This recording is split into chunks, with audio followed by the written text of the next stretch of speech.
Hello everyone, ఈరోజు మనం బీరకాయ పచ్చడి ఎలా చేయాలో నేర్చుకుందామండి. దానికోసం కావాల్సిన ఇంగ్రీడియంట్స్ 2 బీరకాయలు కావాలండి. రెండు బీరకాయలు తీసుకొని స్కిన్ ఇలా ఫీల్ ఆఫ్ చేసి ఇలా చిన్న చిన్న పీసెస్ కట్ చేసుకొని నీట్గా కట్ చేసి పెట్టుకోండి. తర్వాత 2 మీడియం సైజ్ టమోటాలు ఇలా కట్ చేసుకోవాలండి. తర్వాత ఒక మీడియం సైజు ఉల్లిపాయ ఇలా కట్ చేసుకోండి. తర్వాత కొన్ని పీనట్స్ తీసుకొని ఇలా రోస్ట్ చేసుకోండి. తర్వాత నిమ్మకాయ సైజ్ అంతా చింతపండుని ఇలా ఇలా ఇంత మొత్తం తీసుకోండి. తర్వాత ఒక 10 to 15 గ్రీన్ మిర్చి తీసుకొని ఇలా ఆయిల్లో బాగా బాయిల్ చేసుకోవాలండి. బాయిల్ చేసిన తర్వాత ఇది తీసి పక్కన పెట్టేసుకొని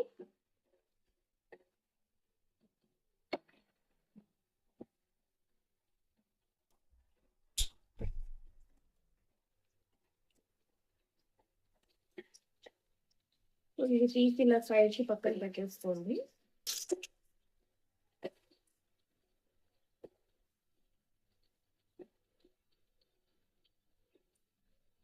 ఇదే ఆయిల్ మనం ఏం చేయాలంటే మనం పీసెస్ గా కట్ చేసుకున్న బీరకాయని ఇందులో వేసేసుకోండి.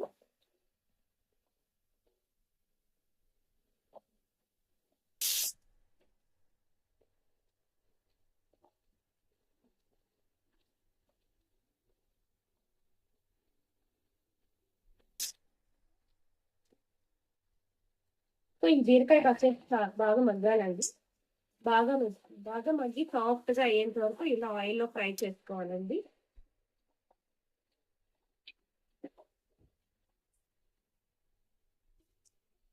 సో కాసేపు ఇలా మగ్గిన తర్వాత మనం తీసుకున్న టమాటాలు కూడా ఇందులో వేసి బాగా మగ్గనివ్వాలండి. టమాటాలు కూడా బాగా మగ్గిన తర్వాత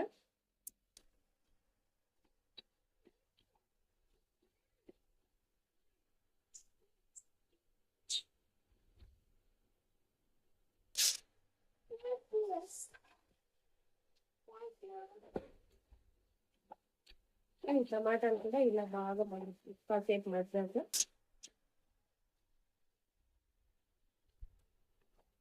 ఇలా టమాటా కూడా మగ్గిన తర్వాత ఉల్లిపాయలు కూడా వేసుకోవాలండి. ఉల్లిపాయలు వేసుకొని అలాగే చింతపండు కూడా వేసుకోవాలి.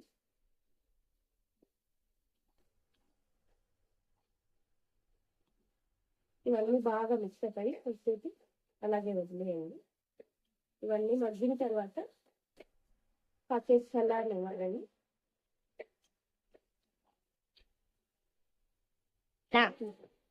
సో ఇంతకుముందు మనం వేయించుకున్నా కదండి, ఆ ఇంగ్రీడియంట్స్ అన్ని ఇలా మిక్సీలో వేసండి.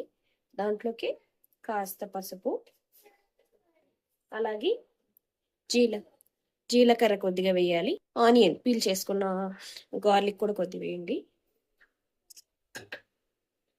అలాగే పచ్చిమిర్చి వేస్తున్నానండి.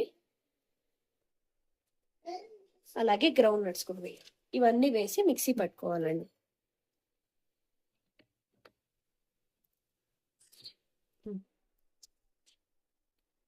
సో ఇలా మిక్సీ పట్టేసుకున్నామండి. బీరకాయ మనం వేసిన ఇంగ్రీడియంట్స్ అన్ని ఇలా మిక్సీ పెట్టుకున్నాం. ఇప్పుడు పోపు పెట్టుకోవాలండి. పోపుకు కావాల్సిన ఇంగ్రీడియంట్స్ ఏంటంటే చూద్దాం ఒకసారి.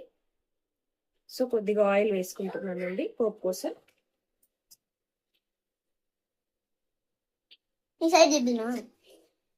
సో ఇక్కడ ఆవాలు వేసుకోవాలి. ఆవాలు జీలకర్ర వేసుకోవాలండి.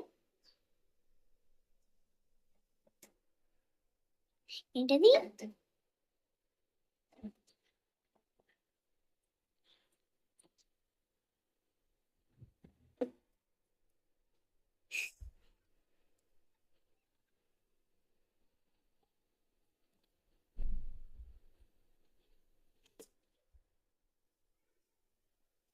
కాస్త కరివేపాకు వేసుకుంటున్నానండి. అలాగే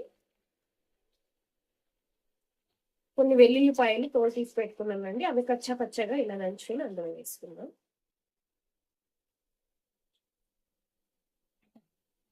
సో ఇవన్నీ బాగా మిక్స్ చేసి 2 ఎండుమిర్చి వేయండి.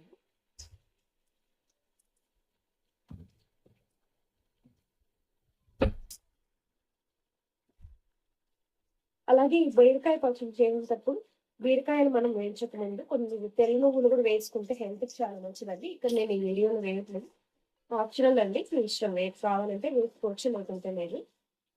బట్ వేస్తే మాత్రం బీరకాయ పచ్చడి కమ్మగా వస్తుంది.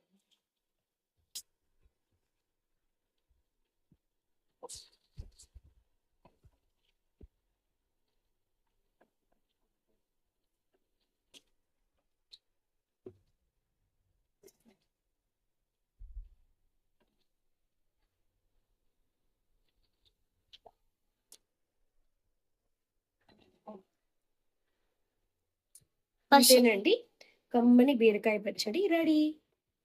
సో వేడి వేడి అన్నంలోకి కాస్త బీరకాయ పచ్చడి వేసుకుని తిని చూడండి, చాలా రుచిగా ఉంటుంది. ఈ రెసిపీ ఫాలో అయ్యి బీరకాయ పచ్చడి ఒకసారి చేసి చూడండి, బాగుంటే నాకు కమెంట్ చేయండి. Please like and subscribe. share my video. Thank you for watching. Bye bye.